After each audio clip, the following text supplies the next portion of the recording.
Asia Pop Party. Hello, I'm Joey, and today I'm very excited to speak for the second time with a uber talented and extraordinarily talented singer-songwriter. His name is Jamie Miller. What's up, Jamie? How you doing? I'm good, Joey. How you doing, dude? I'm very well. The last time we spoke was back in, I think, July. Yeah. Along the way, you've celebrated your big 24th birthday, right? Yes, I have, yeah. You remember? Happy extremely belated birthday to you. How did you do it? Like, with the pandemic, how did you celebrate, or did you actually get to celebrate it? I actually did get to celebrate it. Nice. COVID restrictions were lifted here in Los Angeles, so me and my friends, we booked out a party bus. And we just went around LA having a good time, listening to music, and then we all went to have a few drinks afterwards. Which was fun. That's actually a brilliant way to do it. I mean, you get to be outside while stay away from crowds of people that you don't know, which is perfect. Exactly. So it was a good time, and brought it in with my friends, and yeah, it was really special. And we know how being perfect is what you're all about, at least, you know, for the last few months. So yeah, you released Here's Your Perfect here in Asia. We loved it. Then you dropped a version with Salem Elise. We loved that version too. But I've always wondered, now the verses are a little different. So when you wrote the song, did you write the original with Salem Elise, or did you guys kind of had to add some verses after the fact? I wrote Here's Your Perfect with Salem. So we actually wrote Here's Your Perfect together, which is the original version. But then when it came on to doing the remix, it was from her perspective too. So it was from the real story, but from her perspective, which was really cool. Yeah, she added the verse about LA, which to my surprise is, I mean, that's your story, but is that her story as well? She moved from somewhere near San Francisco to LA too, right? Yeah, well, actually, I was in a relationship in the UK, and she wrote it from my relationship point of view. Okay. But she did it, and she did it in an incredible, tasteful way, and yeah, it came along together very well. I'm sure a lot of people, to chase their dreams, move to LA and probably share the same story. So, yeah. I mean, that story goes for a lot of people around the world. Yeah. Have you had a chance to perform this one in front of a crowd? That is so funny you say that, because I haven't. I've never performed Here's Your Perfect in front of one crowd. Oh. Isn't that crazy? Yeah, you haven't had a chance to find out how the crowd, well, I'm sure as well, but how they would react to it. They could hate it. But no. No, I haven't, but I really want to. Hopefully 2022 is the year where I get to do that. But you performed this so many times.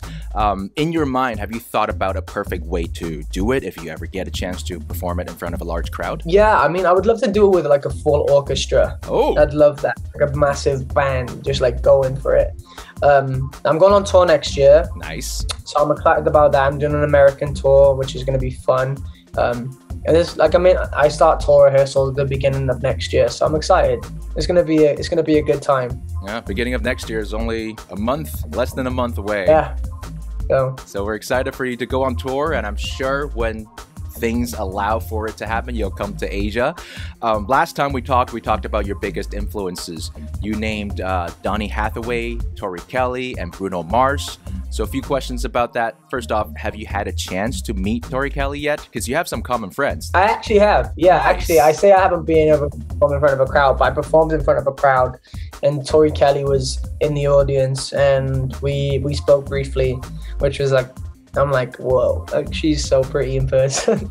And she's just incredible. Like, just her whole demeanor is amazing, and I love her. She's awesome. Well, what did she say about your performance? Well, she was like, I think I've seen you on TikTok. And I was like, and I was like, thank you.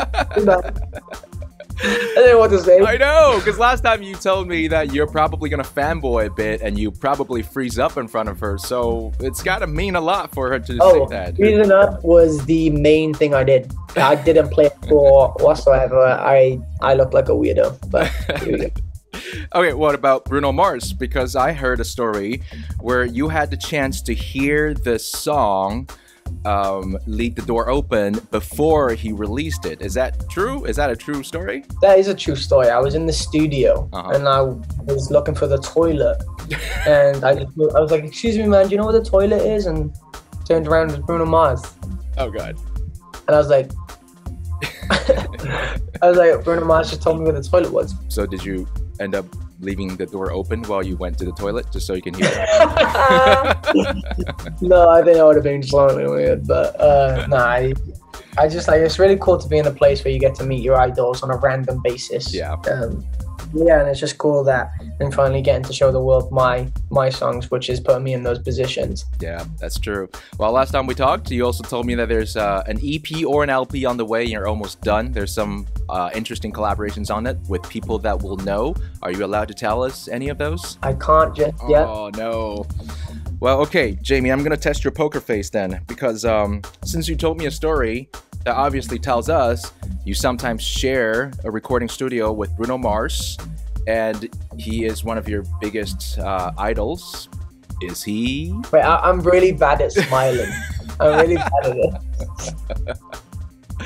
We'll stop right there, Jamie. We'll stop right there. But the album is on its way, and when do you think you might drop it? It's definitely going to come out before next summer. Okay. I'm great. definitely bringing it out before next summer. We're working on it now. It's nearly done. There's a few more songs that are yet to be written, but I'm excited. We're nearly there. Great. So I went onto your YouTube last night, and I noticed that you posted a short at, I think, 7 a.m. in LA. So I'm guessing it's scheduled, unless you're already in the UK right now. Where are you? I'm still in LA. Yeah, I'm still in LA. So big fan of Taylor Swift, eh?